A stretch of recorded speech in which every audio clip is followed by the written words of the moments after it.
రైతుల నుంచి మొదలుకుంటే పుట్టిన పిల్లగాల నుంచి చచ్చిపోయే ముసలిని వరకు మహిళల నుంచి అన్ని వర్గాల వాళ్ళకు ఇక మీకు అన్నీ మేమే చేస్తామంటే చెప్పి ఇవాళ సాధ్యం కానివి చెప్పిండ్రు, సాధ్యమయ్యేటివి చెప్పిండ్రు.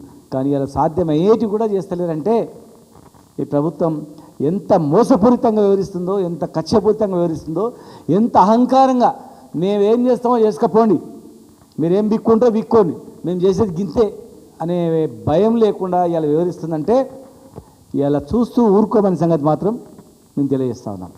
ఇవాళ ఈ అన్ని కులాల గురించి మేము చాలాసార్లు చెప్పినాం. బీసీల గురించి చెప్పినాం, ముద్రాజుల గురించి చెప్పినాం, బీసీ ఏ గ్రూప్ అన్నారు, మున్నూరు కార్పొరేషన్ అన్నారు, ఎంబీసీ మంత్రిత్వ శాఖ అన్నారు, మరి మొత్తం 50 షాపులతో మండలానికి ఏదో బజార్ అన్నారు. బడుగు బలహీన వర్గాల వాళ్ళకి అన్ని కుల వృత్తులకు అన్ని రకాల ఇచ్చారు. కానీ ఇలా ఏది అమలు కాలేదు.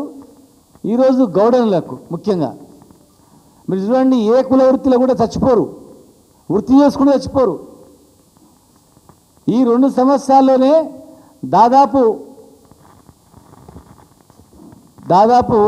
ఒక 200 పైన ఎంత ఉందో నెంబర్ ఎంత 200 300 పైన 300 మంది పైన చనిపోయారంటే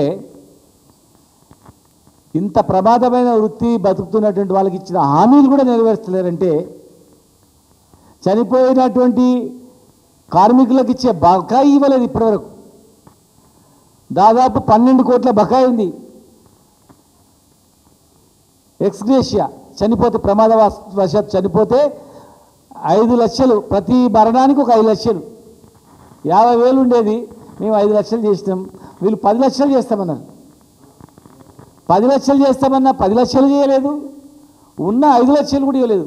12 కోట్ల రూపాయలు బాకీ ఉందంటే ఎంతమంది చనిపోయాడో లెక్కేసుకోండి. ఇక ఇంత ప్రమాదమైన వృత్తి, దీని నుంచి బయటేయాలి, వీళ్ళని ఆర్థికంగా ఆదుకోవాలనేటువంటి ఈ హామీలు కూడా నెరవేర్చలేదు.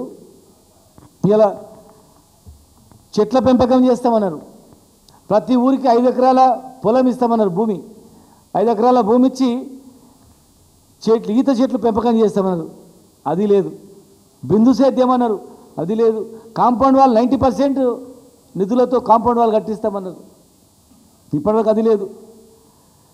జనగామ జిల్లాకు సర్దార్ సర్వై పాపన్న పేరు పెడతామన్నారు. మరి అది లేదు. కేరళ, తమిళనాడు మాదిరిగా తాటి ఈత ఉత్పత్తులకు బై ప్రోడక్ట్స్ కేంద్రం పెడతామన్నారు. 10 కోట్లతో 10 ఎకరాల్లో భువనగిరి దగ్గర నందనంలో